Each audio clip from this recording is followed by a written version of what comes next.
across that line there, not in the fingers, and as you push up, pushing through here, pushing through the heel and the outside edge as it comes up into that position. Okay, because I know you're a bit of a kettlebell fan now, aren't you? Got anything to add about that for the press? I've seen some people bring it around. I mean, with beginners, what I tend to do is imagine their arms in a sling, the top of the rack position. Right.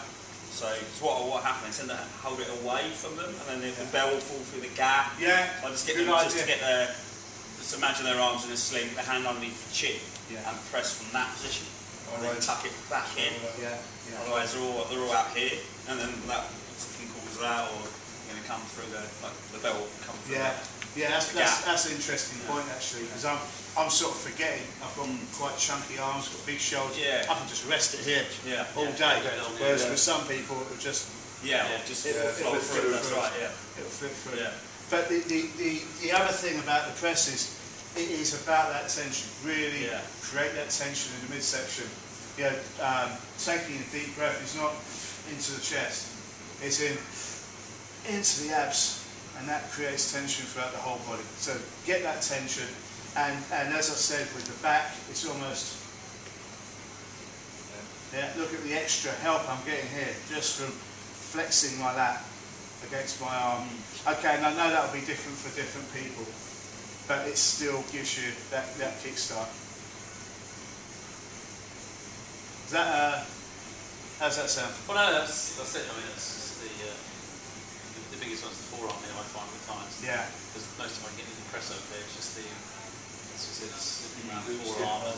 And if you've got a tiny little thin forearm, the kettlebell is going to rock the floor over either side, isn't it? Yeah. It's got nowhere to actually rest. Don't let it dominate your wrist as well. I mean, we should be sitting in that gap between your forearm and bicep. Well, if you should actually be sitting on the bicep itself. Yeah, I think that's got a good point there. I think a lot of people almost try to take the tension off. But you want to welcome it on your forearm. You want to be stuck there almost. I was about to say, why not get a little bit of sticky tape? Exactly. Well, let's tighten it up a little bit. So you've got a gap, and it's not just resting on the forearm. So it's a little finger side. Little finger side helps a lot as well. There. That's it. And that end, okay. And then pushing in that gap rather than actually on the forearm itself. The far end of the kettlebell there. No, so the bigger the kettlebell, the more of a difference that will make as well. Because obviously the handle is in the pocket. Okay, see, so it's like that's stuck to your forearm there, Mickey. And for you there, Brian.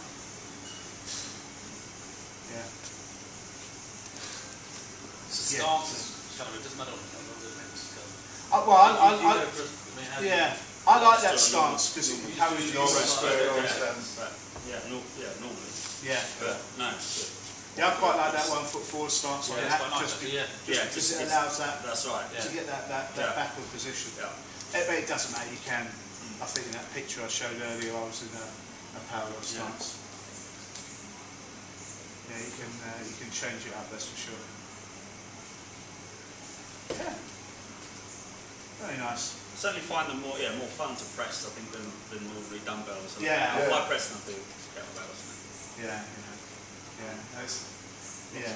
Quite fun training implement. You do the double. Doubles. I have to admit, I haven't done many double presses because I've only got one of each in my I've done a few offloaded ones, and also shoulder screws, but but a lot of the time double press is a lot harder. If you can do a 24 kilo kettlebell with one arm, I'd be surprised if you can do 20s with two arms, probably 16s, and that will feel tough. Would you say that's right? Yeah. Any questions about kettlebell press? No. Okay. So how do you not smash the crap out of your forearms when you're doing a snatch? I watched a video on this. I watched the guy do it. It's hard with those ones. He was saying that he pushed punch through. There you go. It's that punch through. You can also alter your grip. So instead of the kettlebell travelling over grip like that, or just go around on the top. Yeah. So you go from, it's just a weird, like that, so it'll go round like that, rather than over like that. Yeah, you never bloody told me that. Smash the head out of my It's the same effect, yeah, it's the same effect. I mean, I would teach a beginner with a flat handle, or horizontal handle, like that. Yeah, so like you see the snap just going around Chris's wrist rather than over. I still tend to get a little bit of a bash. I think I've done it badly so often that there you go. But that was I think the most important thing of all is that punch out, right? Otherwise, what you find with beginners, they'll end up, it'll almost be like a clean and press. Yeah. And they get to that point and then they're kind of really slow at that point. Yeah, that's once you get head height, you've really got to punch kind of a muscle quickly. snatch. That's good. Yeah. And also the difference is with this as opposed to a barbell snatch, the kettlebell's allowed to come away from the body somewhat as well. Yeah. Whereas obviously if you're doing a barbell snatch, the bar travels up the body. Yeah. It doesn't come out here. If it comes out here, you lost it. You don't see trouble. Pushing just above shoulder level. You want to get to about shoulder height, and then you punch to the ceiling quickly. Yeah, that's a bit of a thing. You told me to do the high pulls first. You told me when you told me to do the like a prelude to it is a high pulse. You did high pulls there. Yeah, nice. Surely that's harder than if you twist the kettlebell around. What do you mean? No, when you said you could instead of flipping it, you can twist it, but surely you're not getting as good an effect if you twist it around. Twisting's better to do because the kettlebell's travelling closer to your forearm rather than going over it. But it's probably too technical for a beginner. So for a beginner, I would just say keep a horizontal handle. Flip it over, kind of concentrate on the punch through, just get the mechanics right, and then switch the handle around. It's a tough one. It's a tough one because you might sort of go, oh, it's just a little bump. It's not really doing anything. I'll tell you what you do. No, that's up. Yeah, that course I did 10 years ago, it would probably do 200 snatches each arm. And your arm is just. What you'll find as well, I mean, with the snatch. If they're using too light a weight as well, the momentum's too great, and then they're still going to bash the forearm. So if you just went up a notch, and again that corrects the corrects the bashing. It's too hard. Yeah, exactly. Try not don't be afraid just to go up a notch or two. Absolutely, that's what I found. That is a real good point. At the end of the day, it's not like you're lifting it as such. Yeah. That's a real good point now, and that applies to many lifts. I'll give you an example. I often see in the gym I work at, we have members and we have guests, so people stay at the hotel just come down, and you'll see girls grab the lightest dumbbells they can find, 2.5s, and they'll go and do dumbbell bench press, and they'll end up doing tricep extension. And the reason they're doing a take press or whatever is because the weight's too light. If they were using the 5s, they wouldn't be able to do that. They'd have to get the elbows behind their hand and push. So there is such a thing as too light a weight. Yeah. So that's a great point. And it's not just with kettlebells. It can be on a lot of things. The stabilisers don't cook in, do they? They don't force them. Exactly. They don't have to. The swings are the prime example. The kettlebell swings, particularly women will go for the lightest weight, but then all they'll do is start lifting with the delts, and there's no hip extension. Absolutely. Give them a heavier weight, and that sorts that out. And the same thing with the clean that Nat was saying. The way I think of it, and you've read some different stuff to me, is I almost make an exaggerated corkscrew. You see, so I'm extending. I'm getting that extension, the hip extension, and it's around the side. And it ends right up there, right on the little finger side, whether it be pressed or whatever. So it's that, open the hand up, round the side. So I never do these. I don't feel good enough about it. Confident enough to I don't feel confident enough to I do just it. rotate. There you go. So it's really Yeah, what you do from that's more like a hang clean, isn't it? Kind of. Yeah. But what you want if you get the ballistic clean, you just go forwards a bit more. Okay. Use the hip extension to rip it up. Yeah. See, that's something I've noticed because I'm coming at kettlebell training Yeah. from a weightlifting background, Yeah. Yeah. right? Whereas you've learned stuff, Yeah. like everything with you starts with a swing Yeah. in that three-step position, Yeah. which is obviously, that's a massive advantage. I'm Yeah. going to be going home trying that. I haven't been able to snatch my 48 yet, but I'm going to try with that. Yeah, try with that one. Yeah, see if I can That's snatch right. something. That's the good thing. You can sort of Yeah. lift more. I've done the 40, but yeah, not the 48.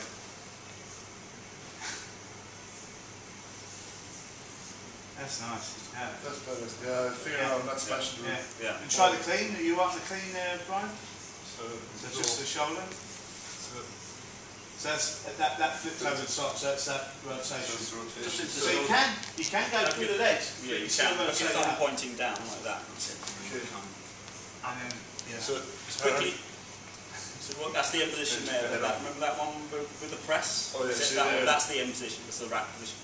Right. So you go from there, and then quickly rotate the wrist, thumb up.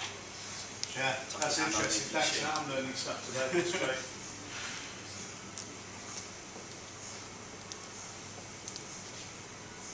You need to punch through there, don't you? You don't actually. I don't get really a punch through too much. Not that one, but you need to get the. That. Yeah. There. Just begin with that one. Yeah. Yeah. Everything starts with a swing. That's good. Yeah. You can, there's still the there's the hang clean as well. Yeah. You don't. You just rip it straight up like Yeah. that. Okay. Or dead from the floor. So if you get that pre-stretch there, Yeah. so much power can be generated. Oh, loads, heaps. Yeah. I should have thought of that. I don't watch enough kettlebell videos, obviously. There, is that right? Yeah. There. Get right. It's weird, you know. I don't even. Nah, actually, I haven't really seen many lifters use kettlebells at Westside. They've got them there, Yeah. and they occasionally do some swings, but I haven't. They don't really. Yeah. They don't really do overhead presses at all. Because there isn't a shirt that can help them. That's unfair. just turn. That's Too much. That's fine. You want to tuck it in, pull it in. It's a pulling rather than a swinging. So you pull it in towards you. Straight up. So It's going straight up. Straight up. That's it. okay, so Follows the body. It's going to go out. Don't swing away. Pull it in. right, so it's But better. yeah. Good. Also, you don't want to go down like that. Remember, it's very similar to a Romanian deadlift. Because that bent there. I was going to say that the last thing I've got, or the last thing I've got on my list is a swing, and yeah, I see people squat the swing and front raise the swing. I always think of it more like a pull through. So it's the hip. Yeah, that's right. Yeah, and the hip comes through. Yeah. And also, I always, again, this is just my own theory here. I always think of projecting it forward rather than projecting it up overhead. I see people do a swing and they're trying to get it up here, and then they've got to break it, and then lots of stuff comes crashing down. Whereas if you think forward, there, yeah.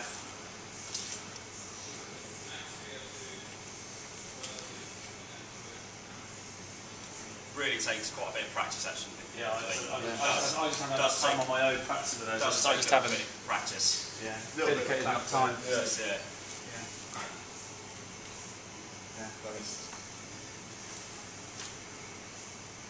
But the thing is, with the swing, I don't know if you'll agree with this now. I've come to the position where I like it more and more. Jim Brennan he sort of clouded my thinking a little bit. He called kettlebell swings expensive pull-throughs. Right? Kettlebells are expensive tools, or they were. Nowadays it's cheap now. But when I first bought mine and got I think my my 40 kilo kettlebell, which I got 5 years ago, was like 180 quid or something. It's ridiculous. Yeah, yeah, yeah. Isn't it like Mine was about that. Yeah, it's quite expensive. And that's with a discount as well. Yeah, well, that's what William told me. Full of discount once the other way, I think. Oh shit, one video. But as I sort of went, oh, what the hell, and I didn't have a pulley device at home at the time, so I just did some swings. I think it's one of those few exercises which is a game changer. I think it can make stiff people more flexible. It can balance up muscle imbalances. It works the key areas which most people in 21st century Western world need works. Yeah, it's just one of those absolutely fantastic exercises. I don't know. You got anything to add to that? No, I totally agree. Absolutely. Yeah. Can we use similar kind of sets and reps? Depends what you want to achieve. Yeah, so you can use an interval training on it if you want to do some conditioning work. 30 seconds on, 30 seconds off, that kind of thing. Or if you want to do it more explosively, that's sort of lower reps and do double, you have to do two. Yeah. A couple of 36s or something in your hand, you can see 5 reps of that, you see know about it. So it's a good thing about them, they're so versatile, aren't they? Pretty much. Yeah, I think I prefer the one arm just because of the torque you get. And that extra, the mid-back work. And, yes. Yeah, I just think it sort of accentuates that. Yeah. And obviously the grip work is I'm very powerful in the hips, so I'm limited almost by how much I can hold. But, I've sort of gone from the heaviest weight I've got was the 48. I can, on a good day, I can do for 8 to 10 reps sometimes. If I can hang on to the frigging thing. But I'll often, just as a warm-up, this is where it has so many different things to offer. On my lower body, I'll warm up with snatches, 25 kilos, and I'll just swing away, swap hands, don't do the catch, the flip and catch. Pretty into barbell work if you're doing it. Absolutely. So it's a warm-up, it's prehab to a degree, or rehab. It's a full-blown exercise. Sometimes I'll do that as sort of one of my main hip, posterior chain strength builders. And I'm in a position. My gym, I've got reverse hyper machine, which is massive on the posterior chain. I've got a glute hand raise bench. I tend to do glute hand raises a lot, but I'll often throw in kettlebell swings as well. They're tough. They get you breathing like a bitch. Yeah, they are something else. So I'd just say the hips back version, not the squat version, and projecting forward. And would you add anything to that, Nat? That's all right. Because any other things? I'm not about to go through windmills. Sorry, I can't. I used to be all right doing it on my left. Do you do the 2-hand windmill and stuff like that? One down there, one here. That's quite a good one. That's really good. Don't say it.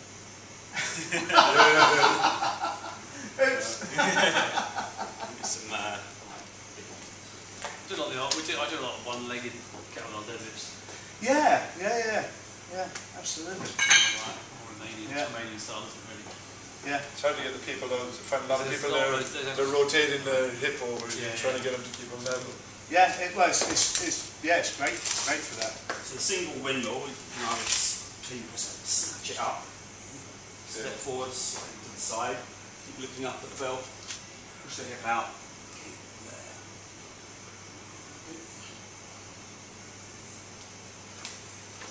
And then the double windmill is pretty much the same. This one you've got. When you do the step.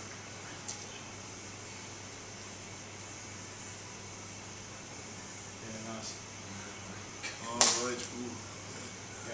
So it's like it's almost kind of like flexing down the side of the leg almost. Dynamic stretching your adductor and major on the glutes. And shoulder stability as well. So a couple of things that I've done with the windmill.